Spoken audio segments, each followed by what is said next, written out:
இந்த மாதம் நமக்கு ஒரு வாக்கு கொடுத்தார். ஏசாயா 54:7 ஆண்டவர் நமக்கு தந்தார். இமை பொழுது உன்னை கைவிட்டேன், ஆனாலும் உருக்கமான இரக்கங்களால் உன்னை சேர்த்து கொள்வேன் என்றார். ஒரு கைவிடப்பட்ட நிலைமையில இந்த உலகத்துல குடும்பத்துல அழைக்கப்பட்ட வாழ்க்கையில பயணப்பட்டு கொண்டிருக்கிற உங்களை பார்த்து அருள்நாதர் இயேசு சொன்னார், நான் சேர்த்து கொள்வேன் என்றார். அடுத்த வசனத்தை பார்க்கும் பொழுது சென்ற வாரம் நம்மோடு பேசினார். அற்ப காலம் மூண்ட கோபம், அதனால நான் என்ன செஞ்சிட்டேன், கைவிட்டுட்டேன் அப்படின்னு சொல்லி நமக்கு ஆண்டவர் ஒரு சில நபர்களை நம் முன்பு வைத்தார். இன்றைக்கு ஆண்டவர் என்ன வாக்கை இதை வைத்து கொண்டு வந்திருக்கிறார் என்றால், சிலர் இந்த கைவிடப்பட்ட அந்த அனுபவத்துல நம்ம ஒண்ணு நினைப்போம், ஆண்டவர் இப்ப நம்ம கூட இல்லை, நம்மளை விட்டு தூரமா போயிட்டாரு, முகத்தை மறைச்சிட்டாரு, நம்மளை கைவிட்டுட்டாரு, இனி அவ்வளவுதான், நமக்கு இனி ஒன்றும் இருக்காது, இப்படிதான் நம்ம வாழ்க்கை நம்ம நினைப்போம். ஆனா ஆண்டவர் இன்னைக்கு ஒரு வாக்கை உங்களுக்கு கொடுக்க சொன்னார். யோசுவா 1:5 யோசுவா 1:5, நீ உயிரோடு இருக்கும் நாளெல்லாம் ஒருவனும் உனக்கு முன்பாக எதிர்த்து நிற்பது இல்லை. நான் மோசையோடு இருந்தது போல உன்னோடும் இருப்பேன். நான் உன்னை விட்டு விலகுவதும் இல்லை, உன்னை கை விடுவதும் இல்லை. இன்று ஆண்டவர் உங்களை பார்த்து பேசுறாரு, மகனே மகளே, நான் உன்னை விட்டு விலகவே மாட்டேன், உன்னை கைவிடவும் இல்லை அப்படின்னு ஆண்டவர் சொல்றாரு. நீ உயிரோடு இருக்கும் நாளெல்லாம் ஒருவனும் உன்னை எதிர்த்து நிற்பது இல்லை என்கிற வாக்கை கொடுக்கிறார். நம்ம பயப்படுறோம், நிறைய எதிர்ப்பு இருக்கு, சொந்த குடும்பத்துல இருக்கு, இரத்த பந்தத்துல இருக்கு, அறிந்தவங்க மத்தியில இருக்கு, அறியாதவங்க மத்தியிலிருந்து எதிர்ப்பு வருது, புரிந்து கொள்ளாமல் போன சில மனிதர்களாலையும் எதிர்ப்புகள் வருது. ஏன் இப்படிலாம் மனுஷங்க மாறிட்டாங்கன்னா, காலம் கடைசி, அன்பு தணிந்து போனது. நான் ஒருத்தர்கிட்ட பழகுவேன், பழகுன அவங்க கிட்ட நான் எதிர்பார்க்கிற காரியம் எனக்கு நடக்கலன்னு வைங்க, அவங்கள எனக்கு பிடிக்கலைன்னா விலகணுங்கிற எண்ணம் வராது, அழிக்கணும், சம்பந்தம் இல்லாத பொறாமை, பெருமை, அப்படிப்பட்ட உலகம். அதுல ஏதோ ஒரு பாதிப்புல நீங்க இருக்கலாம், கணவன் இருக்கலாம், பிள்ளைங்க இருக்கலாம், வேலை இருக்கலாம், தொழில் இருக்கலாம். பல மனுஷங்களுடைய வன் கண்கள், அவளுக்கு என்ன, அவ காட்டுல மழை, அவனுக்கு என்னப்பா ஓஹோன்னு வாழ்றான் அப்படின்னு சொல்ற பல வார்த்தைகள் உங்க வாழ்க்கைய, உங்க ஜெபத்தை கண்டு கூட, அவ என்னப்பா நல்ல ஜெபம் பண்றா, நல்ல கூட்டம் ஓடுறா, ஜெபத்துக்கு விரோதமாக கூட வன் கண்கள். நீங்க பயப்படுறீங்க, காரணமே இல்லாம என்ன, எங்களை, என் குடும்பத்தை ஏன் இப்படி எதிர்க்கிறாங்க? பயப்படாதீங்க, ஏசப்பா இன்னைக்கு ஒரு வாக்கு கொடுக்கிறார். நீ உயிரோடு இருக்கும் வர ஒருத்தரும் உங்களை எதிர்த்து நிற்க முடியாது, தைரியமா இருங்க. கர்த்தர் சொல்ற, நான் உங்களோட கூட இருக்கிறேங்கிறாரு. ஆமேன். நான் உன்னை விட்டு விலகவும் மாட்டேன், உன்னை கைவிடவும் மாட்டேன் என்று தேவன் சொல்லுகிறார். ஹல்லேலூயா. நீங்க ஒரு நாள் தனித்தவர்கள் அல்ல, ஆமேன். திக்கற்ற பிள்ளைகளும் அல்ல, கர்த்தர் உங்களுக்கு சகாயம் பண்றார். ஆமேன் சொல்லுங்க. சில பாடு, அப்புறம் எதுக்கு இவ்வளவு கஷ்டம் வருது, ஏன் இவ்வளவு நஷ்டம்னா, நல்லா கவனிக்கணும். ஏசப்பா நமக்கு மர்மையில ஒரு நித்திய ஜீவனை வச்சிருக்காரு, ஒரு ராஜ்யத்தை வச்சிருக்காரு. அதுக்கு ஆயத்தப்படுற பாடசாலை தான் இந்த உலக வாழ்க்கை. 70 அல்லது 80 இதை விட்டு இதுல பாஸ் ஆகிட்டோன்னு வைங்க, அந்த கிளாஸ் ஹையர் ஸ்டடீஸ், அங்க போய் ஒரு குடியிருப்பு இருக்கு, அதுக்காக தான் நம்மளை ஆயத்தப்படுத்துறாரு. அதனாலதான் தெரிந்து கொள்ளப்பட்ட பிள்ளை, வேர் பிரிக்கப்பட்ட பிள்ளை, அழைக்கப்பட்ட பிள்ளை, தரிசனத்தையும் சொப்பனத்தையும் மாத்தி வாங்குற பிள்ளை, தலை தொட்டு ஊழியக்காரங்க மூலமா தீர்க்க தரிசனம் வாங்குகிற பிள்ளை வாழ்க்கையில கட்டாய நெருக்கம் இருக்கதான் செய்யும். ஏன்னா பரலோகம் போகிற வாசல் வழி இடுக்கமானது, நெருக்கமானது, உட்பிரவேசிக்கிறவர்கள் ஒரு சிலர். அதனாலதான் குடும்பம் புரிந்து கொள்ள வேண்டியவங்க கூட காயம்தான் படுத்துறாங்க, ஆறுதல் கொடுக்க வேண்டியவங்க கூட வேதனைப்படுத்துறாங்க, உங்க கூட நிக்க வேண்டியவங்க கூட எதிராளி கூட போய் நிப்பாங்க. காரணம், நீ அழைக்கப்பட்ட பிள்ளை. ஹல்லேலூயா. ஆமேன் சொல்லுங்களேன். நிச்சயமா ஆண்டவர் சொல்ற, கேட்டுக்கு போற வாசல் விசாலமா இருக்கும், அதற்குள்ள ஏராளமானவர் போகலாம். ஆனா பரலோகத்துக்குன்னு ஒருத்தர் முன்குறிக்கப்பட்டுட்டா தட்டி தடுமாறி திக்கி திணறி முக்கி முணங்கிதான் போகணும். ஆனா அந்த நேரம் நம்ம நினைச்சிருவோம், நம்ம கைவிடப்பட்டுட்டோமோ. இல்லவே இல்லை, கர்த்தர் உங்களோட தான் இருக்கிறார். ஹல்லேலூயா. இன்றைக்கு ஆண்டவர், ஏன் அப்போ எனக்கு வெற்றி இல்லை? சில பேர் தோத்து இருக்கீங்க, ஒரு காரியம் தோத்து கிடக்குது. எடுத்தவங்க வாசிக்கலாம். யோசுவா 7 யோசுவா 7ஆம் அதிகாரம் 1ஆம் வசனத்திலிருந்து இஸ்ரவேல் புத்திரர் சாபத்தீடானதிலே துரோகம் பண்ணினார்கள். எப்படி எனில், யூத கோத்திரத்து சேரா குமாரனாகிய சப்தியின் மகன் கர்மிக்கு பிறந்த ஆகான் என்பவன் சாபத்தீடானதிலே சிலதை எடுத்துக்கொண்டான். ஆகையால் இஸ்ரவேல் புத்திரர் மேல் கர்த்தருடைய கோபம் உண்டது. 3ஆம் வசனத்தை படிங்க.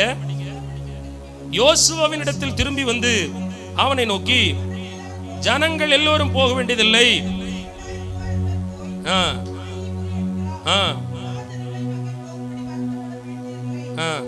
அவர்கள் கொஞ்சம் பேர் தான் என்றார்கள். அப்படியே ஜனங்களில் ஏறக்குறைய 3000 பேர் அவரிடத்துக்கு போனார்கள். ஆனாலும் அவர்கள் ஆயின் மனுஷருக்கு முன்பாக முறிந்தோடினார்கள். அல்லேலூயா. யோசுவா தன் ஜனத்தாரோடு கூட யுத்தம் பண்ண ஆயி பட்டணத்துக்கு போகணும். சும்மாலாம் போகல. இதுக்கு முன்னாடி பெரிய பெரிய யுத்தங்கள் எல்லாம் யோசுவா செய்து அவருக்கு ஒரு நாள் என்ன வந்ததில்லை, தோல்வியே வந்ததில்லை. யோர்தான கடக்கிறாரு. யோர்தான் நதி குவியலா பின்னாடி போகுது. அதை கடந்து ஜெயம் எடுக்கிறார். அடுத்து எரிகோ முன்பு வாரார். எரிகோ கோட்டை தகர்க்கப்படுது. பல தேசத்தோடு யுத்தம் பண்ணி சத்துருக்கள் எல்லாம் முறியடித்து முதுகு காட்டி அனுப்பின யோசுவா பாருங்க, இந்த ஆயி பட்டணம் இவர் சந்திச்ச எல்லா யுத்தத்தை விட, எல்லா தடையை விட, எல்லா போராட்டத்தை விட ரொம்ப சின்ன தடை. ஆனா இந்த ஆயி பட்டணத்துக்கு முன்னாடி யோசுவாவும் அவங்க ஜனங்களை என்ன செஞ்சிட்டாங்க, முறிந்து போனாங்க, முதுகு காட்டி ஓடி வந்துட்டாங்க, யுத்தத்துல தோத்து போனாங்க. கொஞ்சம் கூட அவங்க கனவுல கூட நினைக்கல. ஒரு சின்ன பட்டணம் வேவு பார்த்துட்டு வந்து யுத்தத்துக்கு முன்னாடி சொல்றாங்க, எப்ப அந்த பட்டணத்துக்கு டென்ஷனே அடிக்க வேண்டாம், நிறைய ஜனங்கள் அங்க போக வேண்டிய அவசியமே இல்லை, கொஞ்சம் பேர் தான் இருக்கிறாங்க அப்படின்னு சொல்லி யுத்தத்துக்கு போன இடத்துல என்ன செஞ்சிட்டாங்க, தோற்று போனாங்க. இன்னைக்கு உங்க வாழ்க்கையிலையும் நீங்க பிறந்ததுல இருந்து இன்னைக்கு வர நிறைய பிரச்சனையை ஃபேஸ் பண்ணிருக்கீங்க, இல்லைன்னு சொல்லவே முடியாது. ஆனா அதுல எல்லாம் ஜெயிச்சிங்க, அதுல எல்லாம் நிறைய வெற்றியை பார்த்தீங்க. தனி ஜெபம் இப்படிப்பட்ட கூட்டங்களுக்கு வருவதற்கான வாய்ப்பு இல்லாத காலங்கள் கூட, செய்திகளை கேட்க முடியாத காலங்கள்ல கூட, பாடி ஆராதிக்கக்கூடிய வாய்ப்புகள் இல்லாத காலத்துல கூட கொஞ்சம் விசுவாசத்தை வச்சு, கொஞ்சம் பரிசுத்தத்தை வச்சு, நீங்க ஜெபத்தை வச்சு ஜெயிச்சிங்க. ஆனா இன்னைக்கு ஏதோ ஒரு சின்ன மேட்டர் தான், ஒரு மந்திரவாதம், ஒரு மனுஷ வல்லமை, ஒரு சின்ன வியாதி, ஒரு சின்ன பண ரீதியான பிரச்சனை, ஆனா இதை உங்களால மேற்கொள்ள முடியாம முறியப்பட்ட நிலையில இருக்கிறீங்க. ஒரு ஆமேன் சொல்லுங்க.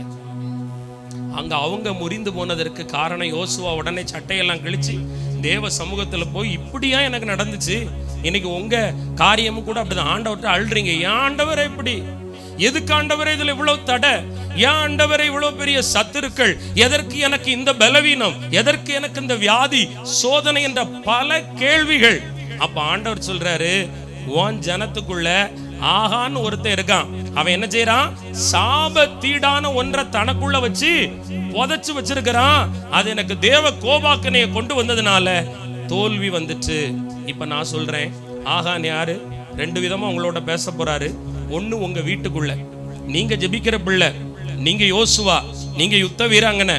ஆனா மந்திரம் வருது, தந்திரம் வருது, மனுஷ எதிர்ப்பு வருது, அழிக்கவும் கொல்லவும் திருடவும் பிசாசு வாராம்.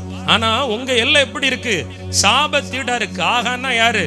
இன்னும் ஆண்டவருக்கு கீழ்ப்படியாம, ரட்சிக்கப்படாம, டிவி பெட்டிக்கு முன்னாடி சினிமா படங்களையும் பாடல்களையும், கொடிய வியாதி உடம்புல இருக்கும், வீட்டுக்குள்ள பிள்ளைகள் வாழ்க்கையில பிரச்சனை இருக்கும். ஆனா அந்த கணவருக்கு, அந்த மகனுக்கு, அந்த மகளுக்கு துளியும் கூட அதை குறித்து அக்கறை இல்லாம இந்த உலக பிரகாரமான காரியத்தெல்லாம் தனக்குள்ள வச்சிருந்தா, என்னதான் யோசுவாவா எழும்பி நீங்க சில யுத்தத்தை தரப்புல நின்று செய்தாலும் சாபத்தீடான காரியத்தினால தோல்விதான் வரும்.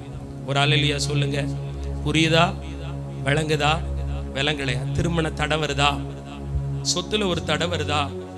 உங்க குடும்பத்துல சமாதானம் இல்லையா? சந்தோஷம் இல்லையா? நீங்க ஜெபிச்சு இது நடக்குதுன்னா சில ஆகானுடைய ஆவி உங்க வீட்டுக்குள்ள செயல்படுதுங்கிறார். சில சாபத்தீடான காரியம், கெட்ட வார்த்தை ஆண்டவருக்கு பிடிக்கவே பிடிக்காது. கடுங்கோபம் சுத்தமா ஆண்டவருக்கு ஆகாது. கோபம் படுறதுனாலதான் நிதானத்தை இழக்கிறது. இப்படிப்பட்ட பாவம் எல்லாம் எங்க இருக்கு? வீட்டுக்குள்ள, எல்லைக்குள்ள, பிள்ளைக்குள்ள இருந்து கொண்டே இருக்கு. ஆண்டவர் சொல்ற எப்படி நீ யுத்தம் செய்ய முடியும். இப்போ ரெண்டாவது ஆகான், அதை விட்டுருங்களேன். அப்ப நீங்க அடுத்த கேள்வி கேட்பீங்க, ஒரு ஆபிரகாம் ஆண்டவர்கிட்ட கெஞ்சும் போது ஒரு நீதிமான் இருந்தா ஒரு பட்டணத்தை அழிக்க மாட்டேன்னு சொன்னார்ல, அப்போ நான் நீதிமான் தானே, ரத்தத்தால கழுவப்பட்ட புள்ள தானே, நான் ஜபம் தானே பண்றேன், அப்ப ஏன் என் ஜபத்தை கேட்கல, என் குடும்பத்தை ஏன் அழிவுக்கு ஒப்பு கொடுக்கிறாருன்னு நீங்க நினைக்கலாம். இப்ப நான் அதை மறுபடி ஆவியானவர் இப்படி எனக்கு சொல்லும்படி ஏவினார். என்னன்னா, இது வீட்டுக்குள்ள இருக்கிற ஆகான பார்த்தோம், இது எல்லையில இருக்கிற ஆகான குறிக்குது. இப்போ நமக்குள்ள ஒரு ஆகான் தேவையில்லாததை நமக்குள்ள புதைச்சு வைக்கிறான். உங்க ஆவி ரொம்ப தெளிவா இருக்கு, உங்க ஆவி கர்த்தருக்குள்ள கழிகூற ஆசைப்படுது, உங்க ஆவி அபிஷேகத்துல நிரம்ப ஆசைப்படுது, உங்க ஆத்துமா தேவனுக்குள்ள உணர்வுள்ள ஆத்துமாவா இருக்க ரொம்ப பிரயாசப்படுது. உங்க ஆத்துமாவுக்கு எழுப்புதல் தேவை, உங்க ஆத்துமாவுக்கு ரட்சிப்பு தேவை, உங்க ஆத்துமாவுக்கு பரலோகமும் தேவை. ஆனா அந்த ஆவியையும் ஆத்துமாவையும் மூடி வச்சிருக்கு பாருங்க மாமிசம். இந்த மாமிசத்துக்குள்ள சில ஆகானுடைய ஆவி செயல்படுது. என்ன பாவம்? நான் விபச்சாரம் பண்ணலையே, கொலை பண்ணலையே, பிறகு என்ன? நான் சொல்றேன், பயம் உள்ளவர்கள் எங்க பங்கடைவாங்களாம்? நரகத்துக்கு. அப்ப பயம் என்னது? பாவம். நல்ல வெளியே சிலம்பாட்டம் ஆடுறோம், ஜபத்துல அழகா அடிக்கிறோம், பாடுறோம், ஸ்தோத்திரம் பண்றோம், ஊழியம் செய்யறோம். எதிர்காலத்தை குறிச்சு ஏன் அப்படிப்பட்ட பயம்? பிள்ளைய குறிச்சு ஏன் அந்த பயம் வருது? மந்திரத்தை குறிச்சு ஏன் அந்த பயம் வருது? எவ்வளவு வசனம் கேட்கிறீங்க? ஒரு கலக்கமும் பயமும் வந்தா அது ஒரு ஆகானுடைய ஆவி. நீ பயத்தை உன் மாம்சத்துக்குள்ள புதைச்சு வச்சுட்டு உங்க ஆவியில யுத்தம் பண்ணா எப்படி ஜெயிக்க முடியும்? ஒரு அல்லேலூயா சொல்லுங்க. அடுத்து ஒரு பெரிய பிசாசு சொன்னார். ஒரு ஆகான் ஒளிஞ்சுக்கிட்டு இருக்கு. எங்க தெரியுமா? டாப்ல, மண்டக்குள்ள. குழப்பத்தின் ஆவி, டிப்ரெஷன். ஜபம் பண்ண வேண்டிய நீ பித்து பிடித்தவளை போல இருக்கிறாய், சிந்தித்துக் கொண்டே இருக்கிறாய். குழப்பம் குழப்பம் குழப்பம் தீரவே மாட்டேங்குது. அல்லேலூயா, ஒரு ஆமேன் சொல்லுங்க. பாபிலோனிடத்தில் குடியிருக்கிற சியோன் குமாரத்தியே, உன்னை நீ விடுவித்துக் கொள். பாபிலோன் என்றால் அர்த்தம் என்ன? குழப்பம் தரக்கூடிய ஆவி. ஒரு ஆமேன் சொல்லுங்க. டிப்ரெஷனை வச்சுக்கிட்டு, குழப்பத்தை வச்சுக்கிட்டு நான் என்ன செய்ய போறேன், ஏது செய்ய போறேன்? எனக்கு மண்டை வேலை செய்ய மாட்டேங்குது. ஏன்க்கா ஜெபிக்க வரல? மண்டைய வேலை செய்யல. ஒரு அல்லேலூயா சொல்லுங்க. இது ஒரு பெரிய பாவம். அம்மா அக்கா, மண்டையை கிளியர் பண்ணுங்க, குழப்பத்துக்குள்ள இருந்து வெளியே வா. வேதம் சொல்லுது, கர்த்தர் அன்பும் தெளிந்த புத்தியும் உள்ள ஆவியை கொடுத்திருக்காராம். அந்த தெளிந்த புத்தி ஏன் வரல? ஏன் தெளிந்த புத்தி ஆண்டவர்கிட்ட கேட்கல? ஏன் குழப்பத்தின் ஆவி உள்ள வருது? தெளிந்த புத்தி இருக்கணும். தெளிந்த புத்தினா என்ன? பிரச்சனையை பார்க்கிலும் என் தேவன் பெரியவர், என் சூழ்நிலைமையை பார்க்கிலும் ஆண்டவர் கொடுத்த வாக்கு பெரியது. ஆமேன். சாராளுக்கு வாக்கு கொடுத்தார், உனக்கு பிள்ளை பிறக்கும்னு. உலக சூழ்நிலைமை என்ன? அவ கற்பப்பை செத்து போச்சு. ஆனா வாக்கு தத்தம் பண்ணினவர் உண்மை உள்ளவர் என்று எண்ணி கற்பம் தரிக்க பலனடைந்தாள். வாக்கு வருது, வார்த்தை வருது, தீர்க்க தரிசனம் வருது, நம்பிக்கை பிறக்குது. ஆனா நீ வீட்டுக்குள்ள போய் உன் புத்திக்குள்ள சூழ்நிலைமையை உள்ள நுழைச்சு குழம்புற பாரு, அங்க நீ பலன் இழக்கிறாய், அற்புதத்தையும் இழக்கிறாய். உன் ஜபம் யுத்தம் தோல்வியில் முடிகிறது. அல்லேலூயா. புரியுதா? புரியலையா? இதுவே என் மண்டையில ஏறல பிரதர். அந்த அளவுக்கு என் மண்டையில என்னதான் இருக்கு? குழப்பத்தின் ஆவிதான் இருக்கு. ஒரு ஆமேன் சொல்லுங்க. அந்த தேசத்துல இருந்து போன் பண்ண அந்த சகோதரி, வர வர செய்தியை ரொம்ப சுருக்கிட்டீங்களே, முந்தி 1.5 மணி நேரம் இருக்கும், இப்ப டக்குன்னு முடிஞ்சிருதே. நான் சொன்னேன், அக்கா நீங்க அங்க அவ்வளோ பிஸியில, ஆமேன், செய்தி கேட்டு பழகிட்டீங்க. எங்க அக்கா மாதிரிலாம் சோர்ந்து போயிட்டாங்க. ஒரு ஆமேன் சொல்லுங்க. இப்ப இதையும் குறைக்க சொல்றாங்க. அக்கா 300 முடிச்சிருங்க. முதல் பாயிண்ட் ஒரு வாரம், ரெண்டாவது வாரம், 3 அப்படி நீங்க ஆயுள் முழுதா கேட்டுட்டு இருங்க, நாங்க போயிடுறோம் ஆண்டவர் வருகையில். ஒரு ஆமேன் சொல்லுங்க. அல்லேலூயா சொல்லுங்களேன்.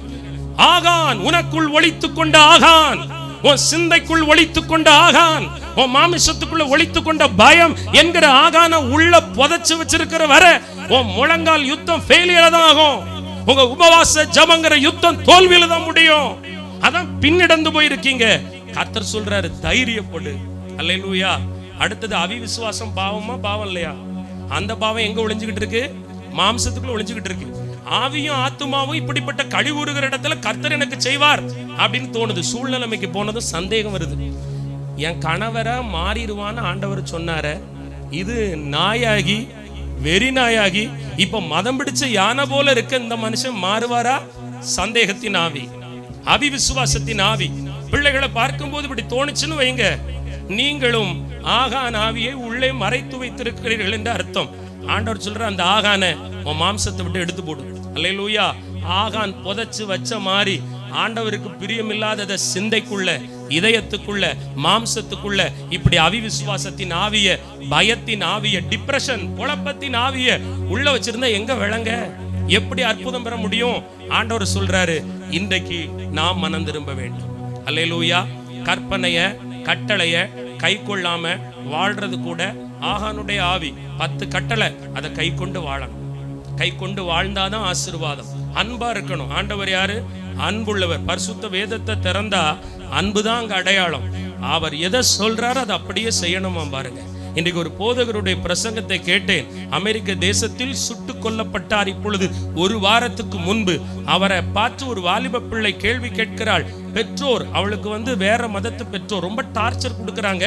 பெற்றோருக்கு கீழ்ப்படியணுமானா நீ கேட்கிற கேள்வியும் உன் சுய நீதியும் எனக்கு புரியுது. ஆனால் ரட்சிக்கப்பட்ட பிள்ளை, அபிஷேகம் பண்ணப்பட்ட பிள்ளை, பரிசுத்த வேதத்தை கையில வச்சிருக்கிற பிள்ளை, இதை மட்டும்தான் ஒபே பண்ணணும். இதை விட்டு நீ ஒபே பண்ணிட்டு உன் சூழ்நிலைமையை காரம் காட்டினா என் பரிசுத்த வேதம் அதற்கு அனுமதி கொடுக்காது என்று சொன்னார். ஆச்சரியப்பட்டேன். அது என்னை மிகவும் தொட்டது. என் அன்பு தேவ பிள்ளை எத்தனை பேர் அப்படி இருக்கும்? வசனத்தை மீறி நடக்க மாட்டேன், நடந்துடுறோம், கைவிடப்பட்டு சிக்கிக்கிட்டு இருக்கோம். ஆண்டவர் சொல்ற மனம் திரும்ப. ஒரு அல்லேலூயா சொல்லுங்களேன், ஒரு ஆமேன் சொல்லுங்களேன். ஹல்லேலூயா, ஆமேன். ஆண்டவர் இன்றைக்கு நமக்கு சொல்லுகிற ஒரு காரியம். அப்ப நம்ம என்ன செய்யணும்? இப்ப எப்படி இதை விட்டு வெளியே வரணும் அப்படின்னா ஆண்டவர் சொல்றாரு. யோசுவா 7ஆம் அதிகாரம் 13ஆம் வசனம் எடுங்க எல்லாரும். யோசுவா 7:13. சீக்கிரம் எழுந்திரு. நீ ஜனங்களை பரிசுத்தம் பண்ணி சொல்ல வேண்டியது என்னவென்றால், நாளைய தினத்துக்கு உங்களை பரிசுத்தம் பண்ணி கொள்ளுங்கள். இஸ்ரவேலரே, சாபத்தீடானது உங்கள் நடுவில் இருந்து விலகாதிருக்கும் மட்டும்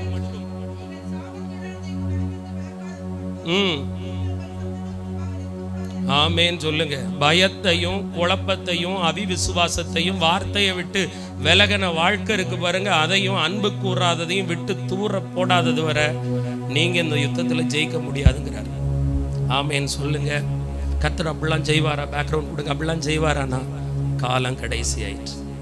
கர்த்தர் 100% உங்ககிட்ட உத்தரவாதம் கேட்பார். இவ்வளவு வருஷமும் நிறைய கொடுத்துட்டார் உங்களுக்கு பிரசங்கம். இப்ப அவர் உங்ககிட்ட கேட்க ஆரம்பிக்கிறார். நானே கேட்டேன், ஆண்டவரே சும்மா அந்த வசனத்தை வேற மாதிரி சொல்லிட்டு போயிடுறேனே, எப்படி நீ யுத்தத்துல ஜெயிப்ப?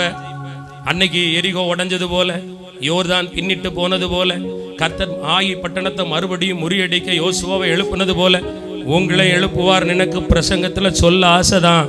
கர்த்தர் நடுவுல மறைஞ்சிருந்த இந்த காரியத்தை சொன்னாரு. எல்லாத்தையும் சொல்லிட்டேன், கொடுத்துக்கிட்டே இருக்கேன். அவங்க எனக்கு செய்ய வேண்டியதெல்லாம் எப்ப செய்வாங்கங்கிறாரு. பயமுள்ள ஆவியை வெளியே எடுத்து போடு. குழப்பத்தின் ஆவியை சிந்தையை விட்டு தூர போடு. அவிவிசுவாசத்தின் ஆவி நடக்குமா நடக்காதா? நடக்கும் என்று நம்பு. ஆமென். அன்பு வேதத்தின்படி. அடுத்தது வசனத்தை மீறி இனி நான் நடக்க கூடாது, நடக்க மாட்டேன் அப்படின்னு வசனத்துக்கு நேரா திரும்பினா மட்டும்தான் சத்துருவுக்கு முன்னாடி எதிர்த்து நிற்க முடியும் என்று ஆண்டவர் சொல்லுகிறார். அல்லேலூயா. அப்ப ஆண்டவர் சொல்ற, இன்னைக்கு உங்களை பரிசுத்தம் பண்ணுங்க. எதுக்கு? நாளைய நாள் உங்களுக்கு வெற்றியாய் அமைய. இந்த நாளில் பரிசுத்தம். பரிசுத்தம் சொன்னதும் இதை பரிசுத்தமாயிருன்னு சொல்லி அனுப்பிடுறோம். எப்படி பரிசுத்தம் கிடைக்கும்? பைபிள் படிச்சா பரிசுத்தம் கிடைக்கும். படிக்கிறேன், கிடைக்க மாட்டேங்குது. உபவாசம் இருந்தா பரிசுத்தம் கிடைக்கும்னு போதிச்சிங்க. உபவாசம் இருந்தேன், இன்னும் பரிசுத்தம் அடைய முடியல. நல்ல முட்டுல நின்று ஜெபம் பண்ணா பரிசுத்தம் வரும்னு கேள்விப்பட்டோம். முட்டுல நின்று ஜெபிக்கிறோம், இன்னும் பாவத்தை என்னால ஜெயிக்க முடியல, என்னால பயத்தை மேற்கொள்ள முடியல, என்னால சந்தேகத்தின் ஆவியை வெளியெடுத்து போட முடியல, என்னால குழப்பத்தின் ஆவியிலிருந்து விடுதலை பெற முடியல, என்னால கற்பனை கட்டளைப்படி வாழ முடியல. ஏன் அப்படின்னா ஆவியானவர் நேற்று ஒரு காரியத்தை கற்றுக் கொடுத்தார். நம்ம எல்லாம் பாவம் செய்யறோம், செய்யாம இருக்கோம். செய்யாம இருக்கிறவங்க எதுக்கு தெரியுமா செய்யாம இருக்கோம்? பாவம் இனி செஞ்சா என்ன ஆகும்? நல்லா அடி விழும், அப்படிதானே? தண்டனை வந்துடும். இனி பாவம் செஞ்சா என் பிள்ளை பாதிக்கப்படும். இப்போ தான் நான் கொஞ்சம் ஜோமனிட்டு வரேன், இனி மறுபடி பழைய பாவத்தில் விழுந்தா என்ன ஆண்டவர் அடிக்கிறதுக்கா? அப்போ எதனால பாவம் செய்யாம இருக்கும்? பயத்தினால. பாவம் செய்ய ஆசை, ஆனா பாவம் செஞ்சா அவர் தண்டிச்சிருவாருங்கிற அவர் மேல உள்ள பயம். பயம் ஓகே இருக்கட்டும், கர்த்தருக்கு பயப்படுதல் அவசியம். ஆனா ஆண்டவர் என்கிட்ட ஒரு காரியத்தை நேற்று கற்றுக் கொடுத்தார். பரிசுத்தத்துல ஒருத்தர் ரொம்ப பரிபூரணம் அடையணும்னா கல்வாரி சிலுவைய நோக்கி பார்க்கணும். 3 வேளை நீங்க முழங்கால் போட்டாலும் சரி, ஒரு வேளை ஒரு நாளைக்கு போட்டாலும் சரி, எப்ப நீங்க ஜெபம் பண்ண உட்கார்ந்தாலும் கண்ணை மூடி உங்களுக்காக இயேசு தந்த கல்வாரி சிலுவையில் அவர் தொங்குனாரு பாருங்க, அவர் காயத்தை பார்க்கணுமா? எனக்காக தானப்பா நான் பாவம் செஞ்சேன்னு வைங்களேன், திருப்பி திருப்பி அந்த முள்ளு மேலே நான் கோலை வச்சு மறுபடி அடிக்கிறேன்னு அர்த்தம்ப்பா. மறுபடியும் நான் போய் பேசினேன், பெருமைப்பட்டேன்னா மறுபடியும் ஆணியை நான் மறுபடியும் சுத்தியில வச்சு அடிக்கிறதுக்கு அர்த்தம் நீங்க என்னால காயப்படுவீங்க. நீங்க எனக்காக மரித்திருக்கிறீங்க. எனக்காக ஒருவர் மரித்திருக்க ஆண்டவரை என் இச்சையை நான் அடக்குவேன், என் கோபத்தை நான் அடக்குவேன், என் சாட்சி உள்ள வாழ்க்கையை நான் காப்பேன். ஏன்னா எனக்காக ஒருவர் மரித்திருக்கிறார் என்று அவர் மேல உள்ள அன்பு, சிலுவையில் உனக்காக தந்த ஈடான அந்த அந்த அந்த மரணம் இருக்கு பாருங்க, அதை ருசி பார்த்தார் பாருங்க. அவர் இப்படி எனக்காக ஒருத்தர் செஞ்சிருக்காருன்னு அதை விசுவாசிக்கும் போது, அதை நம்பும் போது, அதை நீங்க அன்பு கூறும் போது, அதை நீங்க பார்க்கும் போது நீங்க பரிசுத்தம் அடைய முடியும். அல்லேலூயா. உண்மையை சொல்லணும், இன்னைக்கு காலையில நான் சிலுவையை நினைச்சு பார்த்து, சிலுவை காயத்தை நினைச்சு பார்த்து அந்த ரத்தத்துக்குள்ள என்ன கொண்டு வந்தேங்கிறவங்க கை தூக்குங்க பார்க்கலாம். உண்மையா கை தூக்கணும். ஒரு 4 பேர் உங்களை நினைச்சு நான் இன்னைக்கு கவலைப்பட்டேன், என் புருஷன் இப்படி இருக்காரு, நான் இப்படி இருக்கேன், இந்த பக்கத்து விட்டு மந்திரம் பண்றவன் எப்படி இருக்கான்னு கவலைப்பட்டவர் எத்தனை பேர் பார்ப்போம்? அத்தனை பேரும் பார்த்துருப்பீங்க. வெளுக்கணும் உங்களெல்லாம். ஒரு ஆமேன்னு சொல்லுங்க. நீ அதெல்லாம் பார்க்கிறவரை உருப்பட மாட்டேன். கர்த்தரை பார், சிலுவையை பார். கீழ்ப்படியாத பிள்ளைய பார்த்தது போதும், முரட்டாட்டமான புருஷன் நடத்தையை பார்த்தது போதும், பிரச்சனை, போராட்டம், பேய் இது பின்னாடி போனது போதும். சிலுவையை நோக்கி பார். அங்கு ஜீவ ஊற்று இருக்கிறது, ரட்சிப்பு இருக்கிறது, சமாதானம் இருக்குது. ஏன்னா உங்களுக்கு சமாதானம் உண்டு பண்ணும் தண்டனையை தான் மேல ஆக்கணையா ஏற்று தீர்த்தாரே. இந்த உலகத்துல அவர் அன்பை வேற ஒருத்தரால கொடுக்க முடியுமோ? இல்லவே இல்லை. எந்த ஊழியக்காரனும் தரமாட்டான், எந்த ஊழியக்காரியும் தரமாட்டான், எந்த ஒரு ஜெபிக்கிறவனும் தரமாட்டான், எந்த உடன்பிறப்பும் தராது. ஒரே ஒருவர் தருவார். நேற்றும் இன்றும் என்றும் மாறாதவர், முடிவு பரியந்தமும் உங்களோடு இருப்பவர், உங்களுக்காக மரணத்தை ருசி பார்த்தவர், பாதாளம் போனவர், மரணத்தை ஜெயித்தவர், 3ஆம் நாள் உயிரோடு எழுந்த அந்த கல்வாரி சிலுவையில் இயேசு வடித்த காயத்துக்கு ஸ்தோத்திரம் பண்ணணும். அல்லேலூயா. செஞ்சு பாருங்க, பேய் வீட்டுக்குள்ள வரத பார்ப்போம். உங்க வாழ்க்கையில் நீங்க தோக்குறத பார்ப்போம். நீங்க கோவப்படும் போது என் ஆண்டவர் வேதனைப்படுவார், சண்டை போடும்போது நினைக்கணும் என் ஆண்டவர் துக்கம். ஏன்னா பாடிட்டு வந்திருக்கீங்க. இதே வாயால சண்டை இழுக்கிற ஒரு காரியம் வரும்போது சமாதானம் பண்ணுகிறவர்கள் பாக்கியவான். நான் ஒண்ணு மட்டும் சொல்றேன், இவ்வளவு நாள் யுத்தம் பண்ணி என்னத்தை கண்டீங்க? மாம்சத்தோட ரத்தத்தோட போராடி பிள்ளைய மாத்த முடிஞ்சுச்சா? புருஷனை மாத்த முடிஞ்சுச்சா? குடும்பத்தை மாத்த முடிஞ்சுச்சா? இல்லவே இல்லை. கர்த்தர் ஒருவர் உயிரோடு இருக்கிறதுனாலையும் நீங்க உயிரோடு இருக்கிறீங்க, அவரை நம்புறதுனால பிழைக்கிறீங்க, அவர் கிருபையினால தப்பி தாண்டி வந்துகிட்டு இருக்கீங்க. மறுபடியும் சொல்லுகிறேன், கர்த்தரில் அன்பு கூறுங்கள், சிலுவையை நோக்கி பாருங்கள், பரிசுத்தத்தை தருவார். ஆமேன். அவருடைய அவயவத்திலிருந்து வெளிப்பட்ட ரத்தம் முள்ளுல, அவருடைய கண்ணுல, அவருடைய கையில, அவருடைய விலாவுல, அவர் முதுகுல, அவர் அந்த ரத்தத்தை சொல்லி ஸ்தோத்திரம் பண்ணிட்டே இருங்க பார்க்கலாம். எந்த அந்நிய ஆவியாலையும் வீட்டுக்குள்ள வர முடியாது, எந்த பாவ ஆவியாலையும் வீட்டுக்குள்ள வர முடியாது. எனக்காகத்தானப்பா அந்த காயம், அதை நான் ரொம்ப நம்புறேன்ப்பா, அதை நான் ரொம்ப நேசிக்கிறேன்ப்பா. பாவி எனக்காக பரிசுத்தராகிய நீங்க உங்களையே எனக்கு தந்தீங்களப்பா. நான் எம்மாத்திரம்ப்பா இந்த குப்பைக்காகவா, இந்த புழுதிக்காகவா, இந்த சாம்பலுக்காக எவ்வளோ பெரிய பிரயாச்சத்தம், எவ்வளோ பெரிய பரிகாரம், எவ்வளோ பெரிய வல்லமை உள்ள ரத்தம். இந்த ரத்தத்துக்காக ஸ்தோத்திரம். இந்த ரத்தத்தை எடுத்து என் தலைக்குள்ள அனுப்புறேன், இந்த ரத்தத்தை என் சிந்தைக்குள்ள அனுப்புறேன், இந்த ரத்தத்தை அவயத்துக்குள்ள அனுப்புறேன். சாத்தான காலுக்கு கீழே மிதிச்சு அந்த கால்கள் ஆணிகள்ல கடாவப்பட்டு ரத்தம் சிந்தினீங்களே, அந்த ரத்தத்தை என் எல்லையில தெளிக்கிறேன். என் எல்லையில வந்து தொல்லை கொடுக்கிற கிரியைகள் அழியட்டும் என்று ஜெபித்து பார், ஜெயம் பெறுவாய். இயேசுவின் சிலுவைக்கும் பாடுகளுக்கும் இரத்தத்துக்கும் அதை அன்பு கூறுகிற பிள்ளைக்கும் பரிசுத்தம் உண்டு. எழும்பி நிற்கலாம். ஒரே நிமிடம் ஜெபிப்பேன், முடிப்போம். கர்த்தர் பெரிய காரியங்களை செய்வார். அல்லேலூயா. ஆமேன் சொல்லுங்களேன். உங்களுக்கு நிறைய தெளிவு இருக்கணும். மறுபடியும் சொல்றேன், பைத்தியக்கார ஆவியை தூக்கி தூர போட்டிருக்கணும். நிறைய பேர் மண்டைக்குள்ள சுத்திக்கிட்டு இருக்கு. ஒரு அல்லேலூயா சொல்லுங்க. நான் என்ன செய்வேன், நான் என்ன பண்ணுவேன்? நாயால ஒன்றும் பண்ண முடியாது. நாயால வாழை கூட நிமித்த முடியாதான், தெரியுமா உங்களுக்கு? நாய் வாழை யாராலையும் நிமித்த முடியாது. இந்த நான் சொல்ற ஆளாயும் உங்க காரியத்தை நிமித்தி நேராக்க முடியாது. ஒன்னே ஒன்று, இயேசு கிறிஸ்து. அவர் தான் எல்லாத்தையும் செய்ய முடியும். அவரை நம்புங்க. ஹல்லேலூயா. இன்றைக்கு உங்களுடைய தோல்வியை எல்லாம் கர்த்தர் வெற்றியாய் மாற்றுவார். இனி உங்க ஜெபத்துக்கு ஒரு அர்த்தம் வரும். இனி நீங்க முட்டு போட்டா சாத்தான் நடுங்குவான். பாபிலோன் இடத்தில் குடியிருக்கிற சியோ. எல்லாரும் எழும்பணும். ஆமேன். கை கால் நல்லா இருக்கிறவங்க எழும்பிருங்க. ஆமா, நல்லா இருக்கிறவங்க எழும்பிருங்க. பலவீனப்பட்டவங்க உட்கார்ந்துக்கோங்க. பிள்ளை வச்சிருக்கிறவங்க உட்கார்ந்துக்கோங்க. மற்றவங்க எல்லாம் எழும்பணும். மற்றவங்க வயதானவங்க உட்காரலாம். எழும்பி கையை உயர்த்துங்க பார்க்கலாம். கையை உயர்த்தி, பெண்கள் ரொம்ப கையை உயர்த்த முடியலன்னா ஒரு அளவு கையை உயர்த்தி ஆண்டவர்கிட்ட ஜெபம் பண்ணுங்க. நான் அர்ப்பணிக்கிறேன்ப்பா, நான் பரிசுத்தத்துக்கு என்ன அர்ப்பணிக்கிறேன்ப்பா, நான் சிலுவையை தியானிப்பேன், சிலுவையை பார்ப்பேன், சிலுவையோடு மன்றாடுவேன். ஆண்டவரே, அந்த இரத்தத்தால என்ன கழுவுவேன். ஒவ்வொரு நாளும் சிலுவைக்கு முன்னாடி உன் படுக்கை அறைய கொண்டு வா, உன் ஆவி ஆத்துமாவை கொண்டு வா, உன் வீட்டை, உன் வாகனத்தை கொண்டு வா, உன் அவயவங்களை கொண்டு வா. அந்த சிலுவை மரணம் சாதாரணமானது அல்ல. அதை ரசிக்கிறவங்க குறைஞ்சிட்டாங்க, ருசிக்கிறவங்க குறைஞ்சிட்டாங்க, நம்புறவங்க குறைஞ்சிட்டாங்க, அதுக்காக ஸ்தோத்திரம் பண்றவங்க குறைஞ்சிட்டாங்க. அது மறக்கக்கூடிய சின்னம் இல்லைங்க. 40 நாள் எந்த காலம் வரும்போது மட்டும் சிலுவை பாடுகளை ஆமே நம்ம நினைவு கூறுவது என்பது அதுவல்லங்க. ஒவ்வொரு நாளும் எனக்காக இயேசு மரித்தார், எனக்காக அடிக்கப்பட்டிருக்கிறார், என்ன பரிசுத்தப்படுத்தும்படி தன்னையே பாவியாக ஒப்பு கொடுத்திருக்கிறார். குற்றமற்ற ஆட்டுக்குட்டி இந்த குற்றமான பாவிக்காக குற்றவாளியாக நிறுத்தப்பட்டார். அவருக்காக நான் வாழுவேன், உண்மையா வாழுவேன், உத்தமமா வாழுவேன். பரிசுத்தத்துக்காக உன்கிட்ட இருக்கிற ஆகான தூக்கி போடு. அவிவிசுவாசம் என்கிற ஆகான், சந்தேகம் என்கிற ஆகான், பயம் என்கிற ஆகான், ஆமேன், அதை தூக்கி தூர எரிந்து போடுங்க. ஆமேன். பிடிவாதம் என்கிற ஆகான தூக்கி தூர போடு. கோபங்கிற ஆகான தூக்கி தூர போடு. மாம்சத்துக்குள்ள வைக்காத, அது சாபத்தீடானது, கர்த்தருக்கு பிரியம் இல்லாதது.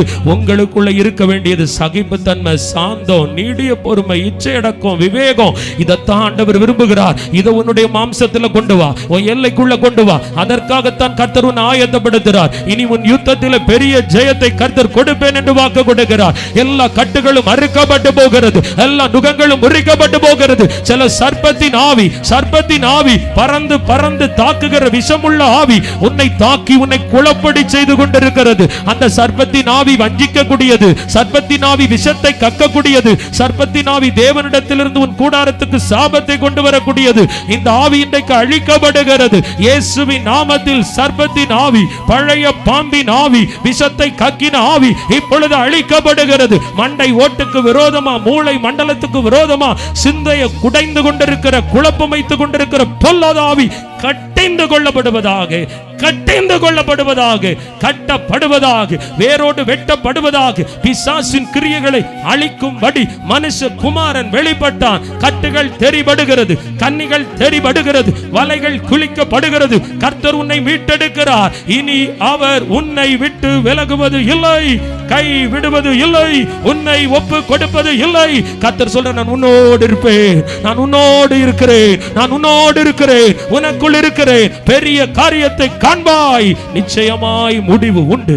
ஆசீர்வதிக்கிறேன். தொடர்ந்து பெரிய காரியம் செய்யுங்க. இயேசுவின் மூலம் ஜெபிக்கிறேன் பிதாவே, ஆமென். என் ஆத்துமாவே, என் முழு உள்ளமே, என் ஆத்துமாவே கர்த்தரை ஸ்தோத்திரி, அவர் செய்த சகல உபகாரங்களையும் மறவாதே. ஆமென்.